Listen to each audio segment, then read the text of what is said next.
नमस्कार, मी संदीप करमरकर.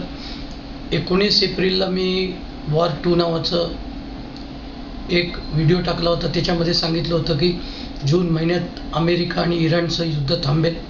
त्याप्रमाणे 4 दिवसापूर्वी MOU झाला इराणचे प्रेसिडेंट आणि अमेरिकन प्रेसिडेंट.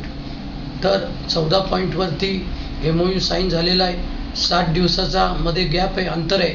त्याच्यामध्ये सर्व पॉईंट्सवर डिस्कशन होऊन इतर जे मुद्दे आहेत ते फायनलाइज होणार आहेत. त्यामुळे 60 दिवसाचा मध्ये जो पिरियड आहे, या काळामध्ये इराणच्या दृष्टिकोनातून जर त्यांनी चुकीची पावलं काही उचलली तर परत यू टर्न होऊ शकतो, युद्ध व्हायला सुरुवात होऊ शकते.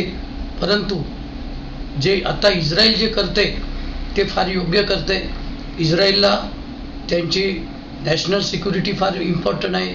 त्यामुळे त्यांनी 4 जे देश आहेत त्यांच्याकडून त्यांच्यावर आक्रमण होते आणि त्यांच्या दृष्टिकोनातून त्यांनी त्यांचा डिफेन्स हा ठेवलाच पाहिजे. त्यांनी कुठल्याही ॲग्रीमेंटमध्ये ते आले नाहीत, ही फार चांगली गोष्ट आहे. आणि इस्रायल नक्कीच ह्या 4 इराणनी जे पेरलेली लोक आहेत सर्व जे एक्स्ट्रीमिस्ट, त्यांच्यावरती ते मात निश्चित करतील. आणि भारताच्या दृष्टिकोनातून हॉर्मुझ उघडलेला आहे.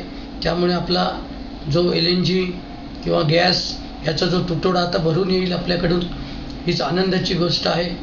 आणि इस्रायलनी ह्याच्या पुढे लढावं, परंतु त्यांना बिचारायला कोणी सपोर्ट करायला आता कुठला देश फारसा उरला नाही. तरी अमेरिकेकडून मदत होणारी निश्चितच आहे. इस्रायलनी इवन भारताच्या दृष्टिकोनातून पण बरीच चांगली कामगिरी केली असं म्हणा.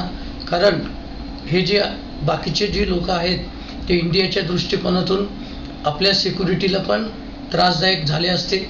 तर इस्रायल त्याच्यामध्ये यशस्वी व्हावा ही माझी मनापासून इच्छा आहे. तर पुढे व्हिडिओ मी अजून नवीन अपडेटमध्ये तुम्हाला सांगेनच. परंतु महत्त्वाचं जे आहे की एप्रिल महिन्यातलं केलेलं प्रिडिक्शन आणि जून महिन्यामधलं केलेलं प्रिडिक्शन ही दोन्ही टायमिंगनी अगदी बरोबर खरी ठरली. तर पुढचा व्हिडिओ मी लवकरच घेऊन येईन. आपण माझा व्हिडिओ बघता याबद्दल खूप खूप आभार आहे. धन्यवाद.